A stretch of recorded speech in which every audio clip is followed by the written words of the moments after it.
razón de ser del corazón, como todo el mundo sabe, incluso intuitivamente, es funcionar como una bomba, y que toda bomba bombea. Clásicamente se ha definido al corazón como una bomba aspirante e impelente, más impelente que aspirante, naturalmente. Pero claro, tiene otras funciones, incluso tiene algunas secreciones de carácter endocrino, sobre las que no vamos a hablar hoy día, sino simplemente el corazón como bomba, que es un tema que lo conocen porque han hecho una práctica sobre este tema. Todos han revisado el tema de manera que esto me abrevia la exposición, me la simplifica, y hacer simplemente algunos comentarios al margen para comprender en la medida de lo posible un tema que siempre está en permanente evolución. Seguramente los antiguos fisiólogos y científicos se preguntaron cómo se producía toda esta serie de acontecimientos y sucesos. De manera que la gente siempre inquieta, empezaron a hacer algunas experiencias y Chabot y Marey, por ejemplo, introdujeron dentro de la aurícula derecha de un caballo a través de la yugular una varilla de vitrio para registrar la actividad la actividad mecánica del ventrículo derecho. Y vieron que se producía una curva de presión, la curva de presión ventricular, la primera que sin duda se hizo. Grabando en un quimógrafo que es una especie de rollo de cilindro ahumado y donde se hace el registro. Actualmente ya existe, todo el mundo sabe, pantallas con rayos catódicos cuya precisión es notable. Pero esa fue una primera experiencia, ¿es verdad? Y esta primera experiencia fue seguida por otras posteriormente. Cournand, que era un investigador francés, pensó que podía registrar la presión de su ventrículo derecho también, haciendo un cateterismo. Él mismo se cateterizó con un catéter que, como todos saben, es una especie de tubo de material plástico, hueco por dentro, y por ahí se introduce para registrar las presiones. Él mismo se introdujo con la ayuda de su enfermera, digamos, en un piso 6 o 7, y luego bajó con el catéter puesto hasta el piso inferior, y allá, en base a rayos X, detectó, porque era un catéter opaco a los rayos X, detectó que estuviese en su lugar. Y este fue el primer cateterismo cardíaco hecho en un ser humano en la historia de la medicina.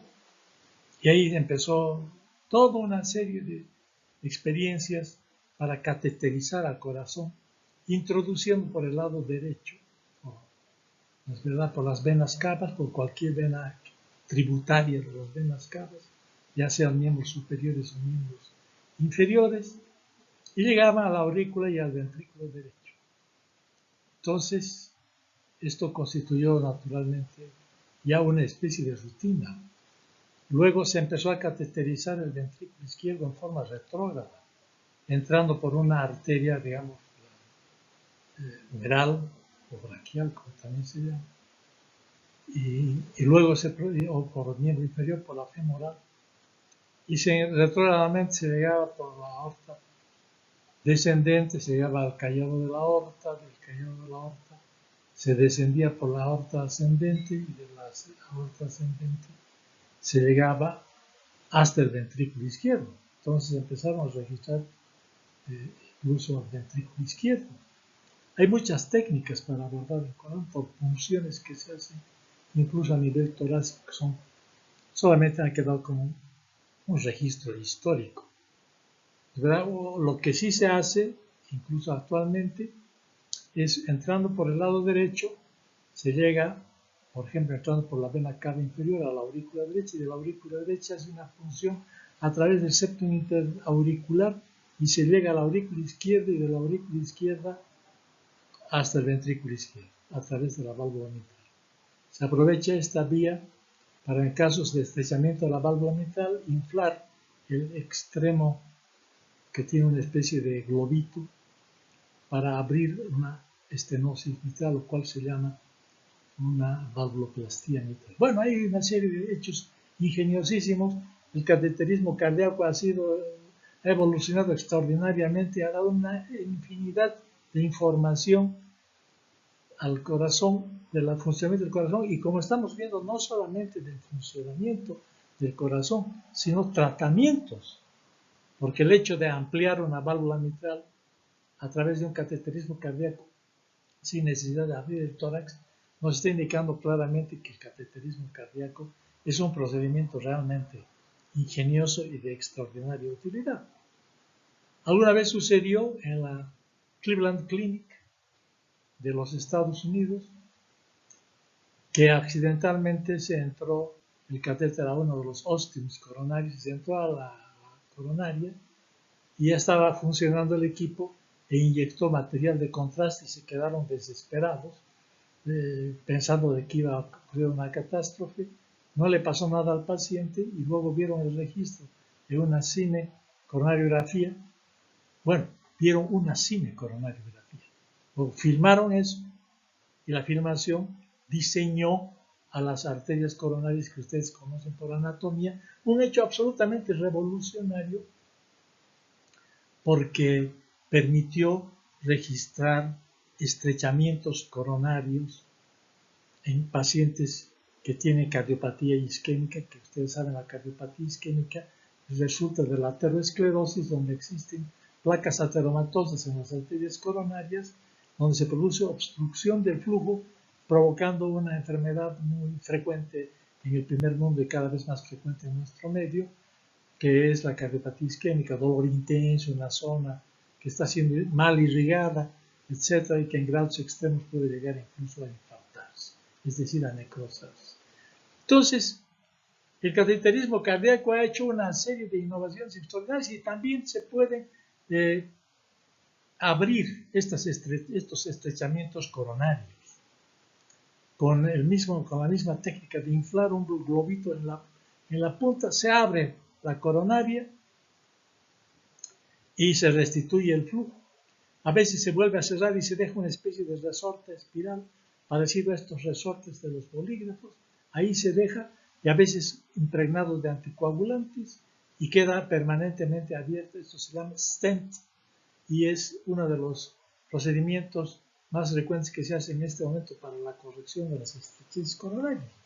De manera que el cateterismo cardíaco ha revolucionado la historia de la cardiología y como que hay cardiólogos que solo se dedican a este tipo de estudios y a este tipo de tratamientos. Esto traigo a colación para ver cómo es que se identificó, así como hablamos de Einthoven y todos los benefactores de la humanidad que contribuyeron a su perfeccionamiento y al conocimiento de la actividad eléctrica del corazón, donde también se hacen tratamientos, como hablamos de la ablación por radiofrecuencia para quemar las vías auriculoventriculares anómalas, como es el fascículo de Kent.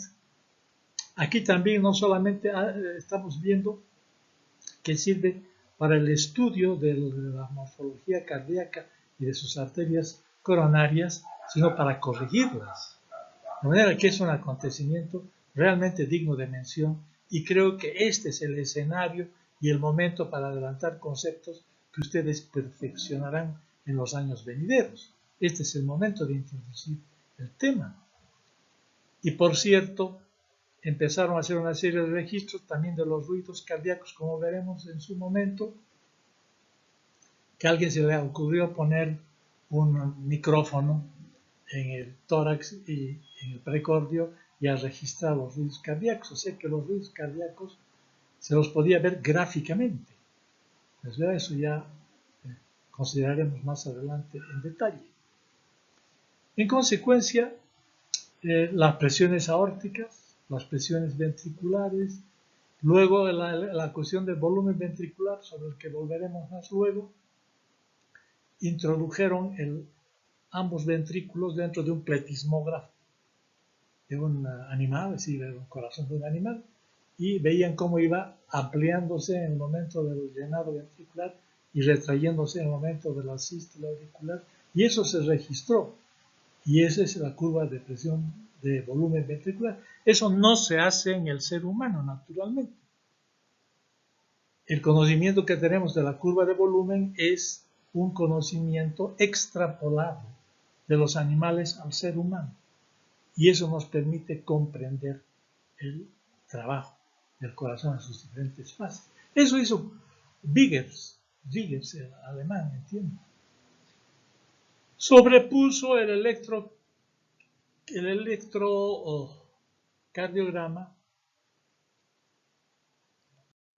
lo sobrepuso a los demás eventos. En algunos textos está alterada la posición del electrocardiograma. Yo creo que lo más correcto sería poner arriba el electrocardiograma, porque es el primer evento que se produce en el proceso llamado, el que todos conocen, de la activación eléctrica del corazón. Y el ciclo cardíaco, que es lo que nos permite conocer la actividad del corazón como bomba, ya se empieza a expresar en la actividad eléctrica del corazón. El complejo QRS, T, ¿es verdad? Es decir, el QT, que está viendo acá, representa la sístole eléctrica. Alguna vez me han dicho los compañeros universitarios que el QRS es la sístole y la T siendo repolarizaciones, la diástole. No. Y luego vamos a convencernos de eso.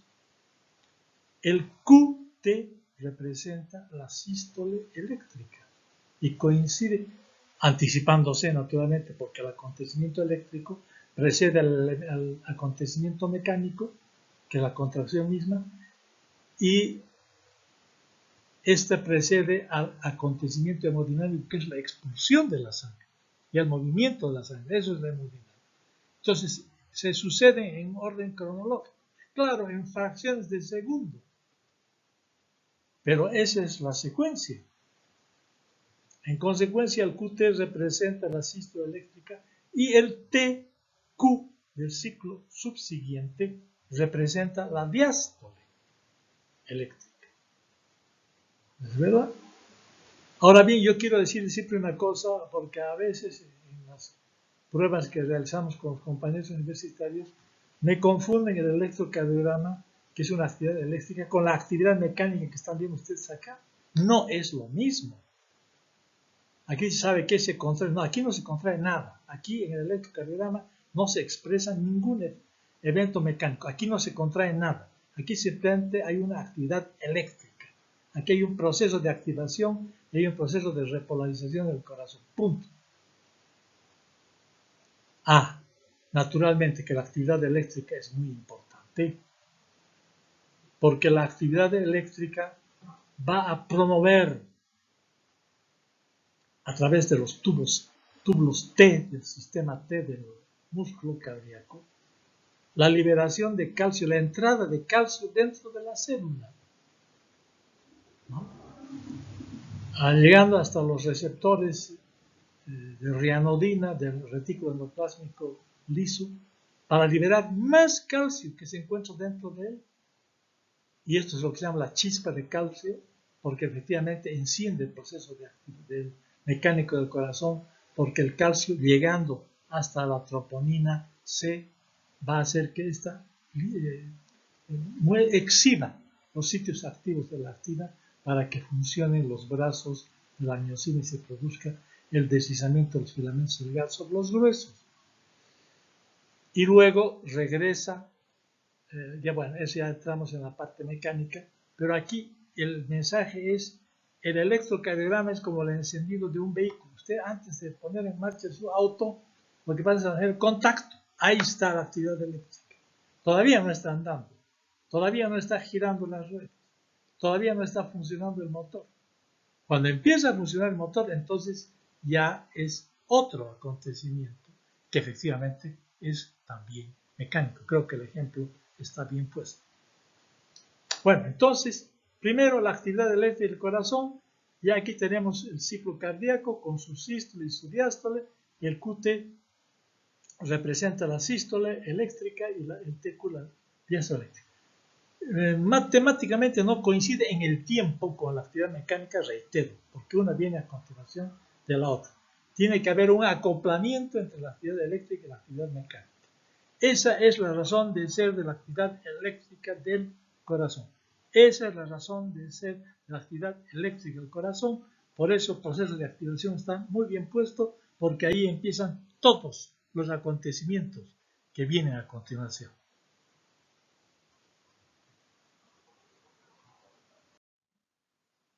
Aquí está lo que hablábamos de Chaban-Marek, de Cournant.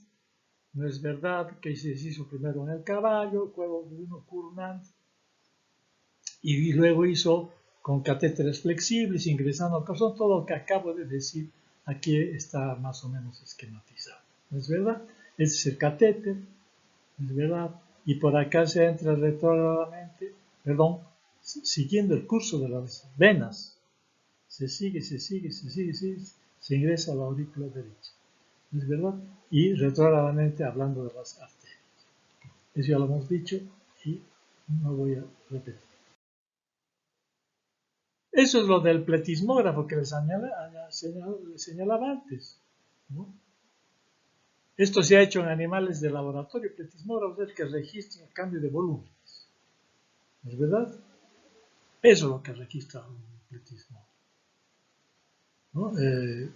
Y para registrar los ruidos cardíacos se utiliza, primero, la primera vez que se utilizó, que se registró la actividad eléctrica, la actividad sonora del corazón, me imagino que se remonta a la época de las cavernas, porque a alguien se le ocurriría poner el pabellón de la oreja sobre el precordio de otra persona, porque el ser humano es investigador por antonomasia.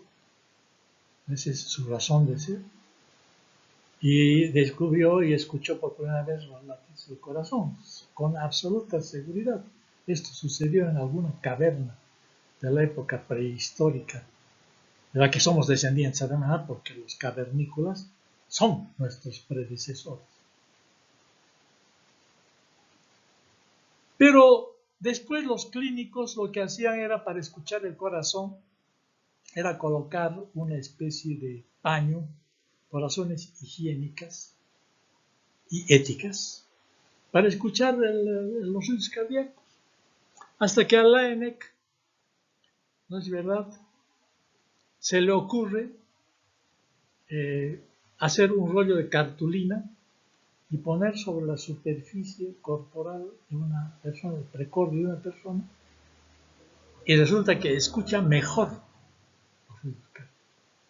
Y de ahí empieza el desarrollo de los estetoscopios, fonendoscopios, que se utilizan en ginecobstetricia, que se utiliza en cardiología, que se utiliza en neumología para escuchar pulmones, incluso para escuchar el abdomen, los borborismos, la actividad sonora intestinal, ¿no es verdad? Para escuchar, los vasos arteriales, para escuchar soplos en los vasos arcuellos, en la femoral, se puede escuchar, se puede auscultar en varios lugares, ¿no? Aquí la palabra auscultar estoy utilizando bien. Saben que en semiología que harán el próximo año, la exploración clínica de un paciente consta de algunos pasos. Primero es la inspección, verlo, su actitud, su cara, su facies. Uno puede ver si está adolorido, si está angustiado, si está, inerte, o uno a través de la fisonomía, de los músculos, de la mímica, no es verdad, que son manejados por el nervio facial, uno puede interpretar el estado anímico de una persona, está triste o está alegre. Los risorios de Santorini pues se contraen cuando uno está sonriendo. Y después y gran parte de estas expresiones son involuntarias, que están conectadas al sistema límbico. Bueno, en consecuencia, la primera, voy a ver si está pálido, está cianótico, está de color azul, en fin, todas las características que se enseñan en semiología de las facies, o sea, la cara, que le está expresando a primera vista al paciente la información que uno recibe de él directamente. Esos son signos que se llaman. Signo es todo lo que percibe el médico, síntoma es todo lo que le refiere el paciente. ¿No es verdad? Entonces, después de la inspección viene la palpación, que también se utiliza mucho en cardiología. El flujo turbulento se percibe como una especie de vibración con la mano. ¿No es verdad? La percusión que utilizan sobre todo los neumólogos para ver niveles líquidos, etc., las variaciones, golpeando un dedo sobre, varios dedos sobre uno, etc., se hace la percusión para ver las variaciones del sonido, donde se percibe la sensibilidad de la mano y del oído, las diferentes estructuras que se encuentran por debajo de la zona percutida. Y la auscultación, que es la que estamos hablando. La auscultación que es por medio del oído, de los oídos. Es verdad, un ser humano puede escuchar entre 16 y 20.000 ciclos por segundo. Por debajo de 16 ciclos por segundo usted no escucha nada, porque es infrasonido. Pero sí escucha muy bien los elefantes, a grandes distancias, infrasonido, y se comunican entre ellos. El ultrasonido es por encima de 20.000 ciclos por segundo, no lo escucha tampoco usted, pero sí lo escuchan los animales. Los perros son buenos guardianes porque perciben que alguien entró a la medianoche a su casa y usted no se percató porque su ciclaje de percepción de su campo auditivo no le permite escuchar. Pero sí escuchan los perros por encima de ese ciclaje. Y mucho más por encima de ellos los murciélagos. Es verdad que alrededor de, si no me falla la memoria, de 100.000 ciclos por segundo. En la oscuridad de una caverna, ¿qué van a ver? Entonces tienen que emitir gritos de altísima frecuencia que chocan contra las paredes de la caverna y pueden ver con los oídos. Y creo que esto no es una metáfora. Después les digo por qué. Tienen una percepción exacta de la caverna, nunca chocan y saben dónde tienen que ir a adherirse.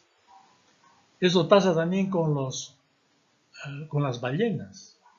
Las ballenas que tienen que desplazarse enormes distancias en lo gigantesco que es el océano, emiten gritos de ultrasonido, chocan, como en el caso de los murciélagos. En el caso de los murciélagos contra las paredes de la caverna, en el caso de las ballenas contra los cardúmenes de peces. Y tienen una idea morfológica que les llega al oído y tienen una idea del cardumen para aproximarse y para sobrevivir. Gracias al ultrasonido, al eco del ultrasonido, es que pueden ver con los oídos. Y la especie humana, que vamos imitando lo que hace la naturaleza, igual se dice que aquel sonar que ustedes habrán visto en muchas películas, del sonar de los submarinos, que emiten ultrasonido, rebota contra barcos enemigos, regresa y se detecta perfectamente la presencia de los barcos. Y los barcos hacen lo propio para detectar a los submarinos. Entonces es una lucha tecnológica. El sonar, sobre todo de los submarinos. ¿Es verdad? Submarinos para detectar barcos. Y esto se ha hecho también en medicina porque el ultrasonido, el eco que ustedes ven, las ecografías, los ecocardiogramas, se hace en base a ultrasonido. Se emiten ruidos de ultrasonido, regresa y se convierten en imágenes ni más ni menos. No sé si es en el grupo de ustedes, o este año, o ha sido el año pasado, que hemos regalado cantidad de en discos de ecocardiogramas para que vean ustedes las imágenes del corazón en movimiento y ver el interior del corazón, las válvulas que se abren y las válvulas que se cierran. A ver si recuperamos algunos discos, que es probable que todavía estén en mi ex oficina de la jefatura del Departamento de Ciencias Funcionales. ¿No es verdad? Entonces, se puede convertir en imágenes el ultrasonido. Y eso es lo que hace la ecocardiografía. Se puede ver incluso el flujo de sangre. Es decir, el flujo. Se lo puede ver en rojo cuando se aproxima y en azul cuando se aleja. Se puede ver en colores. Se puede hacer estudios con Doppler, etcétera, etcétera. De manera que desde la época de Laennec, inventor del estetoscopio, ¿no es verdad? Ha habido progresos extraordinarios porque ahora se hacen fonocardiogramas, se registran fonocardiogramas. Bueno, hay algunos análisis al respecto que luego referiremos cuando se presente la oportunidad. Entonces, el registro de los ritmos cardíacos es fundamental porque también hay, ¿no es verdad?, sístole y diástole auscultatoria. Y aquí viene el pequeño, el gran silencio, primer ruido, segundo ruido, tercer ruido cuando existe, cuarto ruido cuando existe, primer ruido del ciclo subsiguiente, y el pequeño silencio entre el primer ruido y el segundo ruido, y el gran silencio entre el segundo ruido y el primer ruido del ciclo subsiguiente. Esto vamos a ver en detalle en una próxima clase. Pero todos estos ingeniosos registros, y ese es el mérito de Biggers, los sobrepuso uno a continuación del otro en forma cronológica.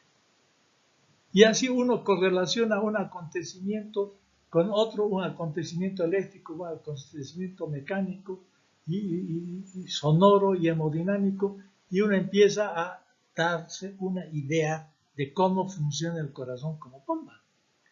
Cuando se abren las válvulas, cuando se cierran, dónde sube la presión, dónde baja la presión, dónde la presión sube pero el volumen se mantiene, dónde la presión baja pero el volumen se mantiene, dónde el volumen predomina sobre la presión, etcétera, etcétera, etcétera. Y tenemos el ciclo cardíaco que todos ustedes ya conocen.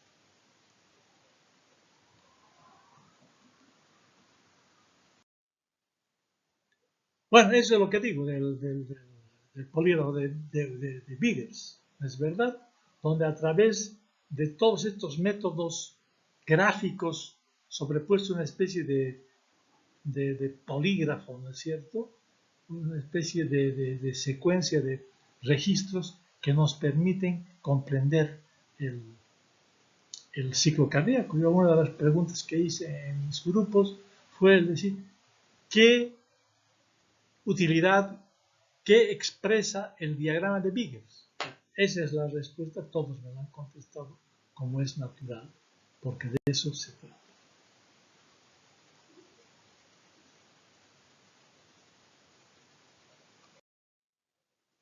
Ahí tiene. Entonces, en primer lugar, habíamos visto que la actividad eléctrica está arriba en el electrocardiograma y la actividad eléctrica precede a los acontecimientos mecánicos y hemodinámicos.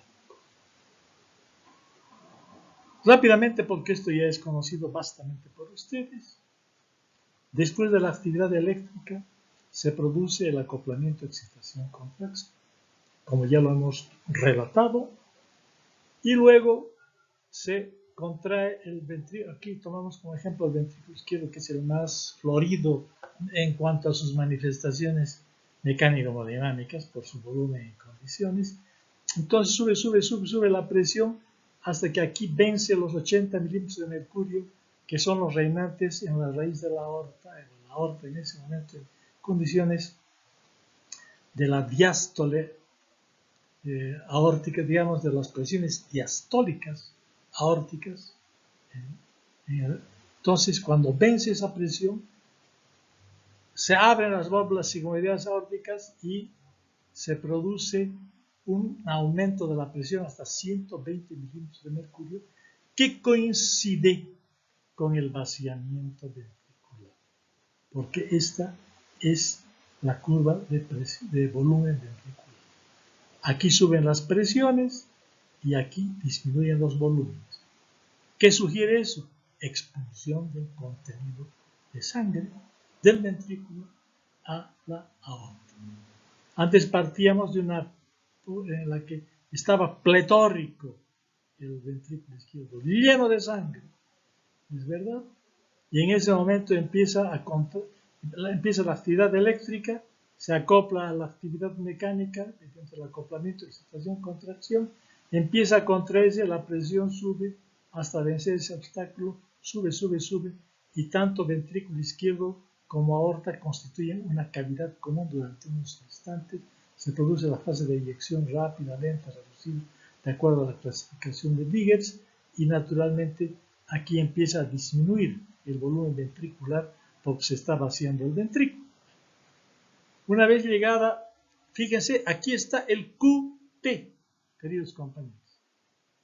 El QT efectivamente coincide con la sístole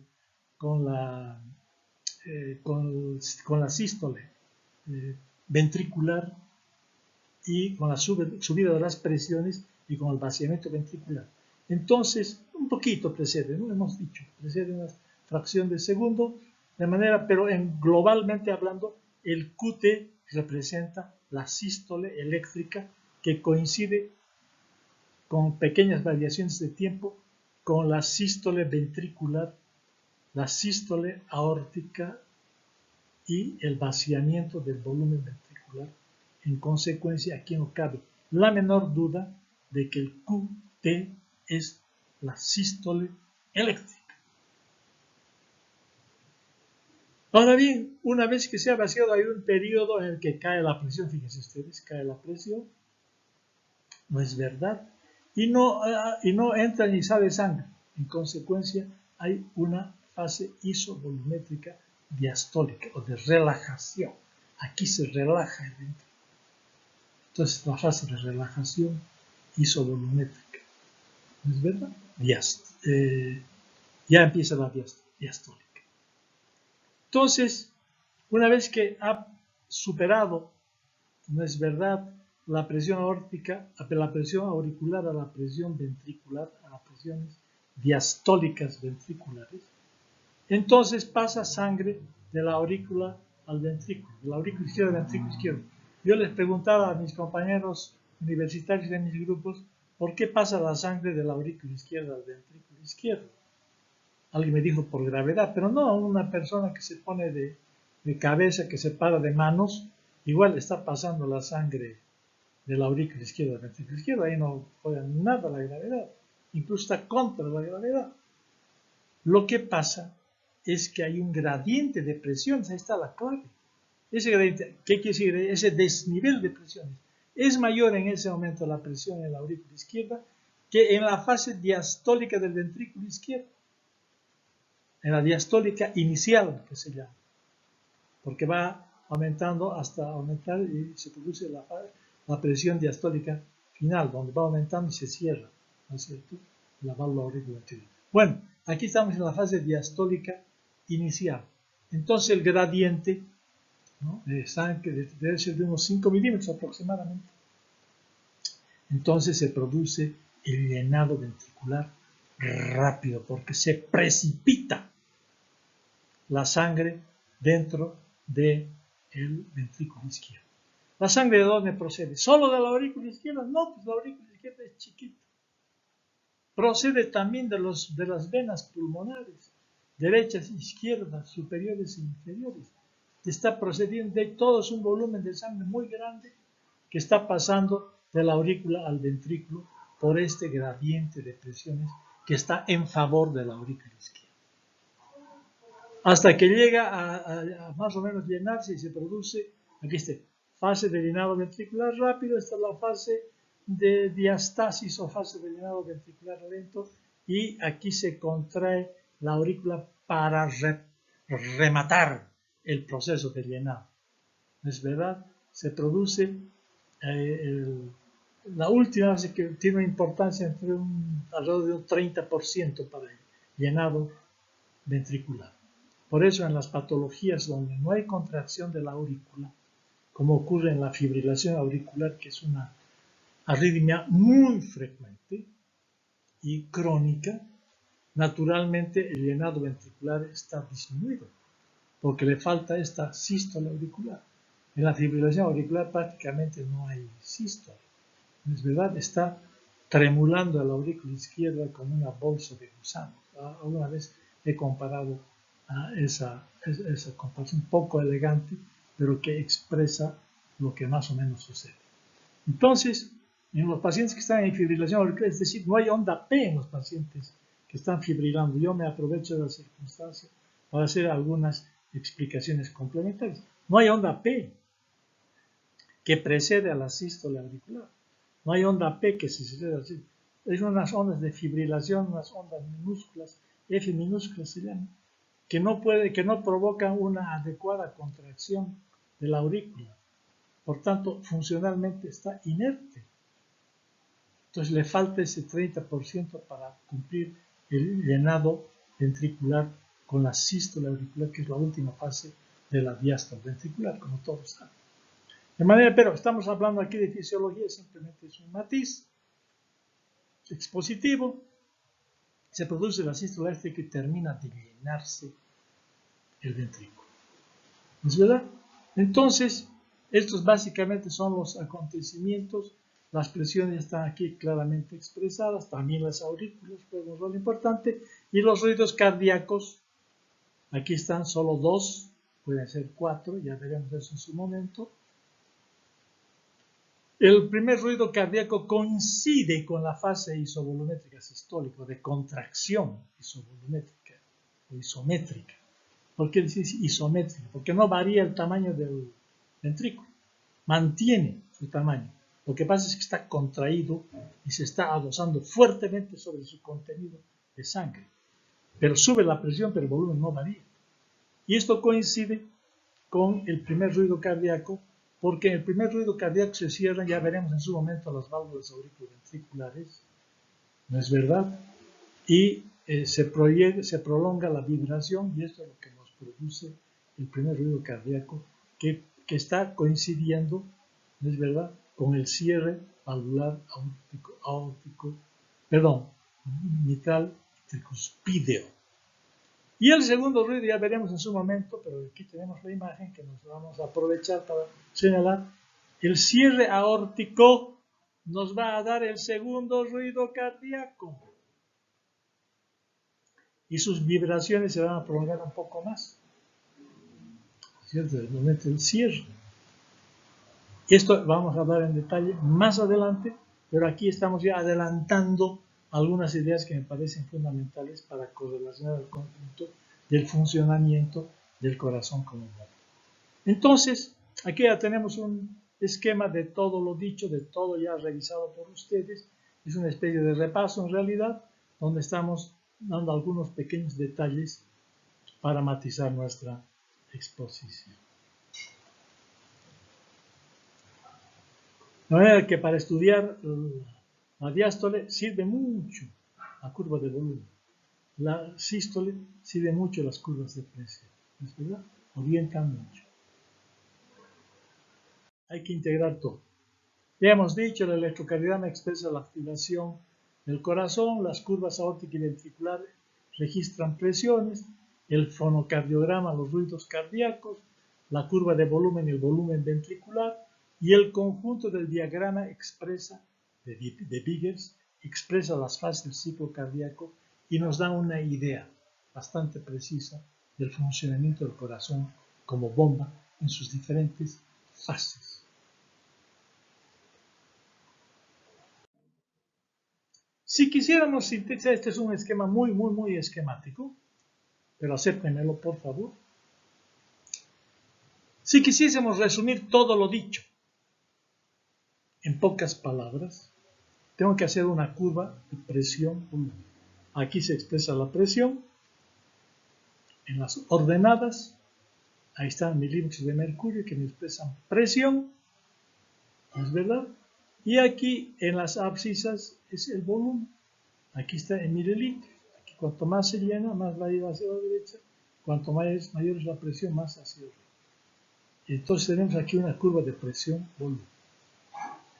Empecemos acá.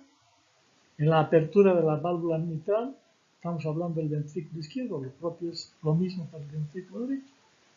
Fase de llenado ventricular rápido, lento, veremos otro esquema más esquemático que este, lento, sístole auricular, cierre mitral, porque empezó a subir ya la presión. Aquí dice fase isovolumétrica diastólica, este es un error garrafal. Esta es fase isovolumétrica sistólica. Quien hizo la transcripción, pues lo hizo mal.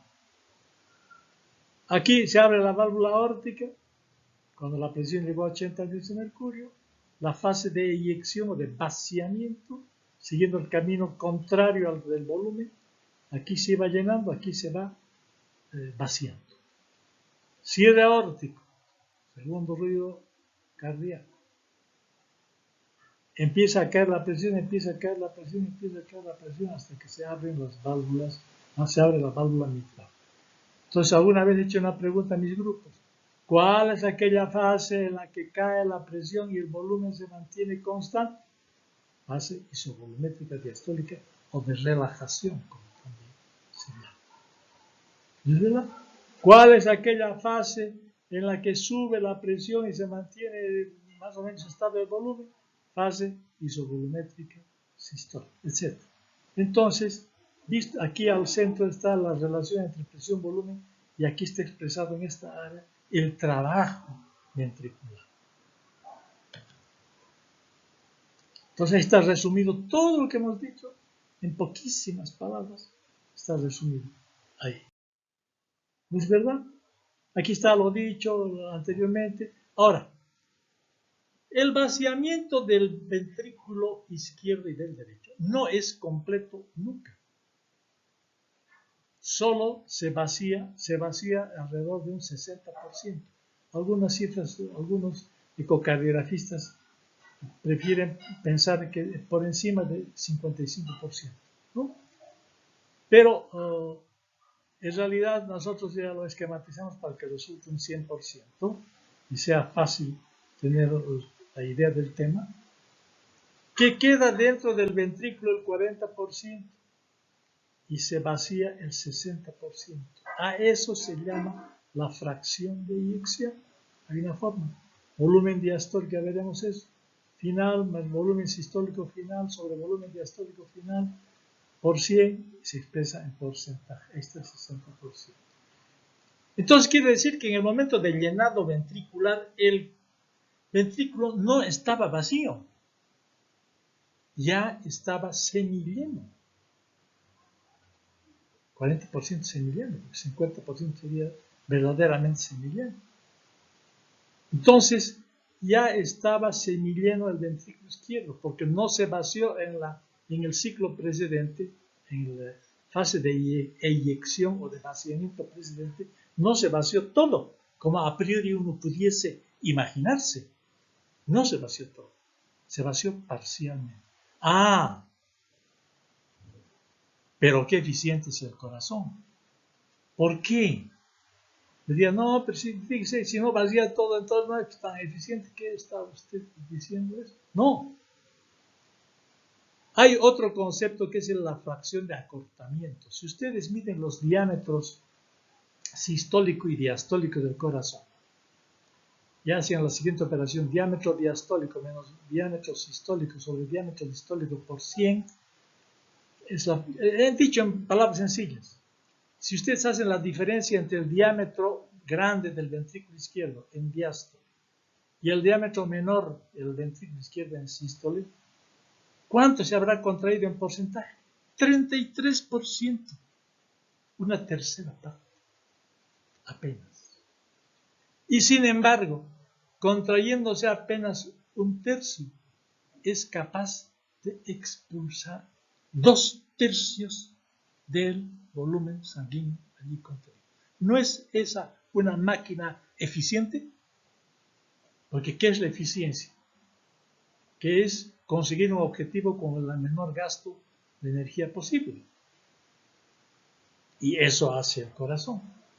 La fracción de eyección expresa justamente la eficiencia del corazón como motor. De hecho, hay una forma de insuficiencia cardíaca que es clasificada como con fracción eyección disminuida, que es el epítome, digamos, de la insuficiencia cardíaca. En consecuencia, ¿qué pasa si se invierten estas cifras? Imagínense ustedes que quede dentro del corazón 60% y apenas se expulse el 40%. Ese es un corazón insuficiente, porque no está expulsando todo lo que tiene que expulsar. ¿Es verdad? En consecuencia, este concepto de fracción de eyección tiene una singular importancia en hemodinámica. Y esto antes se calculaba por cateterismo cardíaco, ahora se calcula por ecocardiografía, que como todos ustedes saben, ya lo he dicho, poniéndole un transductor de ultrasonido sobre el recorrido del individuo, usted hace el ecocardiograma y la máquina misma, automáticamente en la computadora del ecocardiógrafo le da estas cifras. Y usted en 2 minutos le dice a su médico tratante, mira, tu paciente está en insuficiencia cardíaca porque está con una fracción de eyección muy baja, etc. Si el vaciamiento es mayor, estamos hablando de una hipereficiencia del corazón, lo que suele observarse en atletas, en deportistas, en gente joven, natural. Aquí está lo mismo, ¿no es cierto? Está aquí repetida esta línea, verán algunos textos, que es la línea sistólica, y esta otra, la diastólica, que esta va a expresar la compliance, la forma en la que se va llenando, y la otra, la forma en la que va expulsando. Algunos llaman compliance en inglés, ¿no? Y elastance, ¿no? El llenado, la relajación, esa es la complacencia ventricular aquí. Así quizás pudiésemos traducir, y la elastance es más bien la reducción elástica del ventrículo izquierdo coadyuvada por la contracción muscular dinámica. Entonces, ese juego permanente es muy importante. Hay corazones que no se relajan lo suficientemente, son más o menos rígidos. Esa puede ser también otra expresión de insuficiencia cardíaca, porque las presiones diastólicas finales del ventrículo izquierdo están elevadas, no se llenan bien, son conocidos ventrículos no rígidos. ¿No es verdad? No se llenan suficientemente bien. Ese es otro problema. No solo es que no vacía bien, sino que a veces no se llena bien. Eso también puede expresar otra forma de insuficiencia cardíaca, que es la insuficiencia cardíaca diastólica. Cuando hablaba de la línea está hablando de esta diastólica y esta de sistólica. Cuando hablo de esta línea, fíjense, aquí está el ciclo cardíaco, a veces no se relaja suficientemente y tiene poco espacio para llenarse. Y por tanto, su función está francamente deteriorada. Otras veces hay obstáculos para su vaciamiento. También hay que tener problemas porque tiene que subir mucho esta presión para poder vaciarse. Otras veces es muy elástico el corazón, como ocurre en la ley de Frank-Starling. Entonces se va a dilatar, por aquí va a dilatarse sin subir mucho la presión. ¡Qué buen corazón! Y luego va a vaciar su contenido a mayor dilatación de la fibra miocárdica, mayor energía de contracción, va a vaciarse. Entonces, esto nos está expresando el grado de relajación que se llama compliance, se escribía en castellano, compliance o complacencia, dicen algunos, que nos está expresando que es un ventrículo izquierdo flexible, maleable, dúctil, es verdad, permítame la terminología, y por tanto apto para que quepa en él una abundante cantidad de sangre y expulse un volumen sistólico de eyección formidable que mejore su gasto cardíaco. Esta capacidad de dilatación de la fibra de la fibra cardíaca se llama la reserva inotrópica, porque cuanto más flexibles sean, va a caber más sangre. Fíjense, de 50 a 100 hasta 150, un poco más incluso, mililitros de sangre puede caber. Si seguimos llenando, estamos con problemas porque estamos yendo ya por encima de su reserva cardíaca. Y aquí vamos a empezar a subir la presión, entonces estamos con problemas. Por supuesto que no tiene que ir más allá de lo necesario. Ahora, hay gente que por edad, por falta de entrenamiento o por enfermedad, su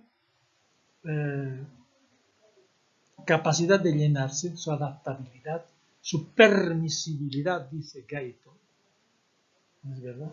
No es lo suficiente y en consecuencia está perdiendo su reserva cardíaca, su reserva inotrópica.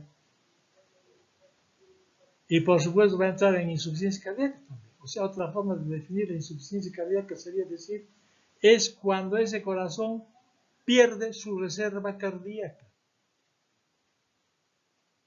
Sobre todo hablando de la insuficiencia cardíaca diastólica. Y cuando el problema es de la expulsión, entonces es un problema de la contractilidad. ¿No es verdad?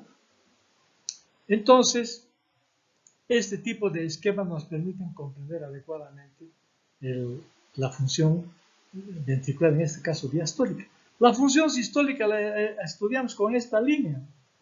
Si es muy poderoso ese ventrículo izquierdo, va a evacuar sangre en gran cantidad, dejando poco volumen residual, ¿no es verdad? Y por tanto esta línea de la presión sistólica se va a inclinar hacia la izquierda. Está vaciándose muy bien ese ventrículo izquierdo. Si aquí se llenaba muy bien, aquí analizamos que se vacía muy bien el ventrículo izquierdo y estamos analizando la capacidad de evacuación del ventrículo izquierdo y estamos valorando al corazón como bomba, eficiente bomba, capaz de cargarse muy bien y capaz en la precarga, que ese sería el nombre técnico, capaz de precargarse muy bien y capaz de descargar muy bien, luchando contra la poscarga, que representa el mismo volumen sanguíneo que tiene que evacuar y las resistencias vasculares periféricas. Entonces, ese es un corazón muy eficiente porque se carga muy bien y descarga muy bien también.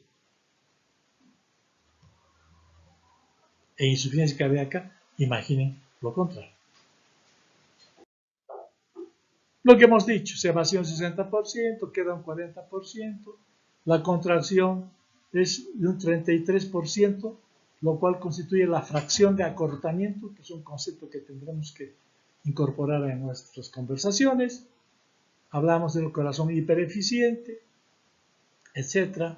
Y ya hemos hablado del llenado ventricular, no vamos a repetir. Es el mismo, aquí quizás un poquito más esquemático. Vean ustedes que cuando el proceso de activación ya está en marcha y se está acoplando a la contracción, empieza a subir la presión. Pero el volumen es el mismo, ya lo hemos dicho. Cuando ya la contracción se completó, bueno, empieza la evacuación. Es lo mismo, ¿no es verdad? Y también decir que el primer ruido cardíaco coincide con la fase isovolumétrica sistólica. Y el segundo ruido cardíaco, ¿dónde está? Aquí está. Coincide, el primer ruido, el segundo ruido, coincide con el cierre valvular sigmoideo. Ahora, aquí. Aquí no está la muesca. Este no es un esquema muy bueno tampoco por lo menos. Aquí tendría que haberse una muesca de incisura aórtica que se llama, que coincide con el segundo ruido cardíaco. No vamos a repetir más. Este tema ustedes lo conocen muy bien. Aquí está más esquemático, pero lo mismo. Aquí hay una muesca que se está interponiendo a la imagen. Vaciamiento, lo mismo, exactamente lo que ya dijimos antes. Los ruidos cardíacos que están aquí especificados los veremos en detalle más adelante, así que no se preocupen por eso.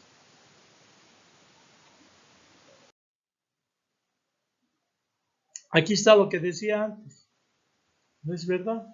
La compliance, la línea diastólica, la función diastólica, y aquí estaríamos con la función sistólica. Cuanto más dificultad tiene para expulsar su contenido, más se eleva la presión. Y cuanto más dificultad tiene para llenarse esta línea diastólica, más se aumenta también la presión. ¿Verdad? Aquí está la presión, aquí está el volumen, aquí aumenta la presión cuando está rígido el ventrículo izquierdo, aumenta tremendamente las presiones de fin de diástoles, de diastólica. ¿Es verdad? Y cuando hay problemas para evacuar su contenido, tiene que subir mucho la presión para rectificar esta línea sistólica. Cuanto más se abra esto acá, mejor, y cuanto más se empine esto acá, mejor. Ese es un corazón realmente eficiente. A esto suele llamarse compliance y esto elastance en inglés, ¿no es cierto? Qué sé yo, complacencia y elastancia. Entonces es una forma de estudiar la función del corazón como bomba en condiciones normales y patológicas.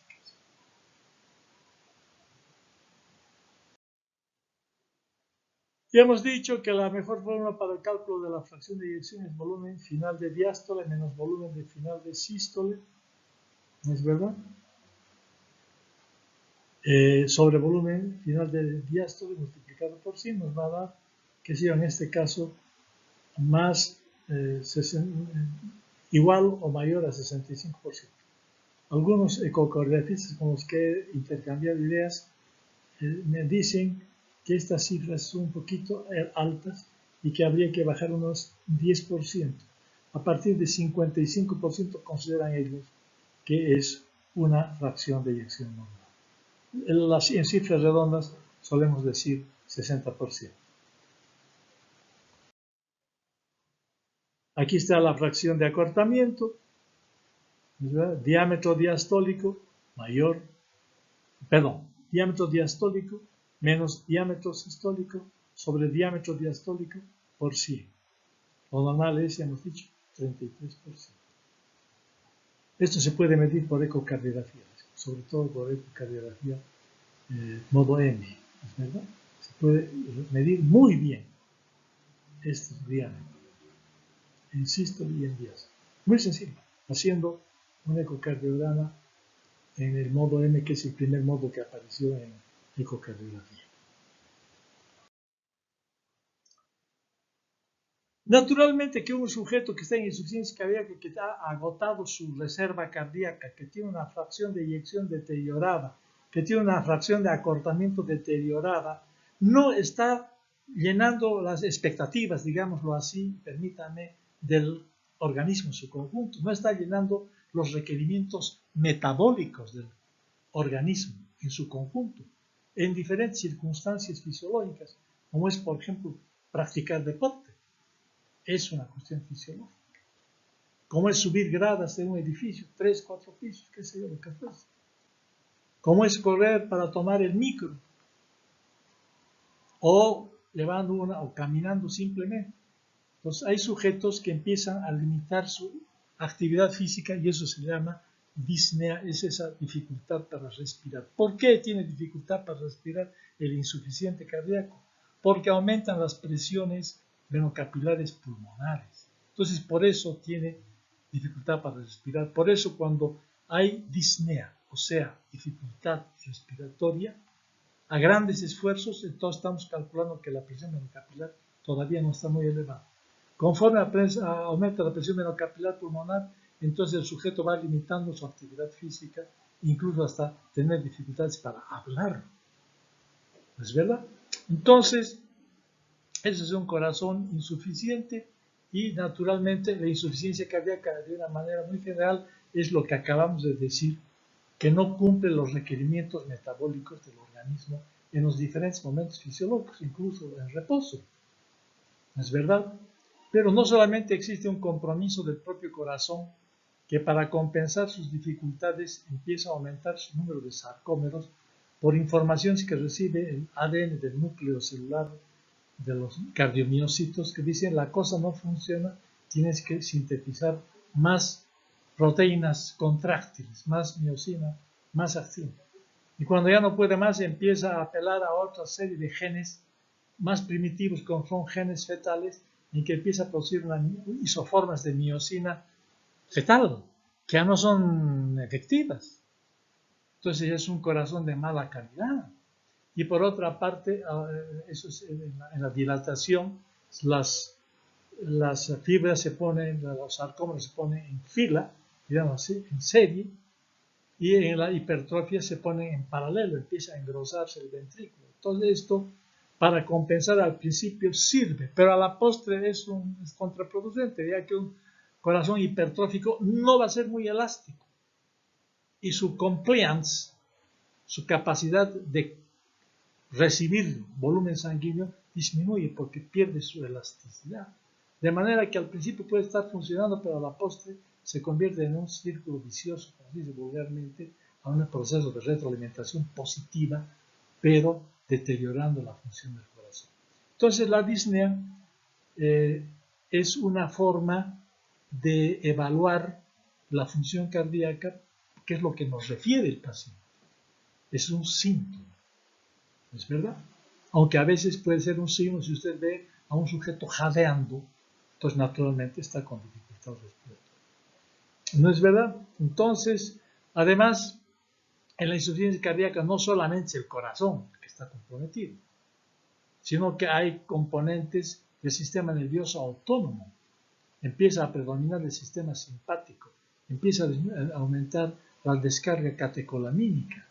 Entonces hay una participación del sistema nervioso autónomo y también del sistema endocrinológico, porque empieza a aumentar la producción de aldosterona con gran reabsorción de sodio a nivel del túbulo contornero distal de la nefrona, y además hay una disminución de la hormona un aumento de la hormona antidiurética que, para compensar la osmolaridad que se está incrementando, hace que aumente el volumen sanguíneo circulante para aumentar la precarga.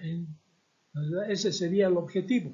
Pero cuando la precarga se exagera, ¿no es verdad? Cuando ya no responde el corazón, entonces hay también hipertensión venocapilar sistémica y se produce un filtrado de agua del compartimento intravascular hacia la periferia, y por estos sujetos vulgarmente se dice se hinchan, edema,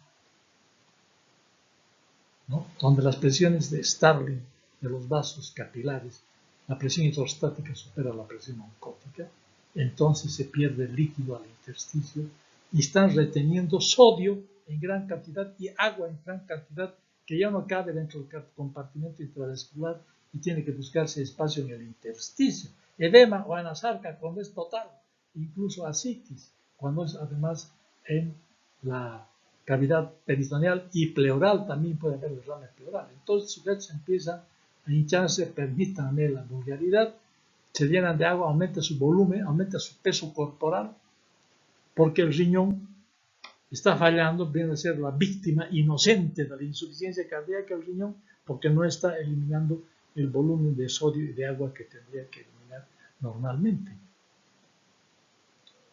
Y lo que hacen los médicos, los internistas, los cardiólogos, es darle diuréticos para que evacúe esa cantidad excedentaria de sodio y de agua, y reforzar la acción del corazón dándole tonicardíacos, como es el caso de lo digital, que tiene como 200 años de existencia.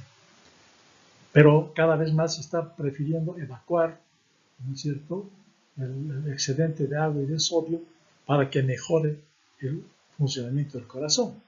Entonces, de la fisiología surge la fisiopatología, de la fisiopatología surge la clínica, y de la clínica surge la terapéutica, la utilización de fármacos.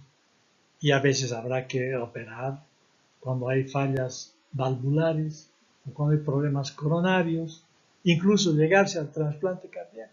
En Bolivia se ha hecho una sola vez trasplante cardíaco, en Cochabamba, en el centro belga, boliviano-belga. Aparte no se ha hecho nunca. Tendría que haberse hecho ya.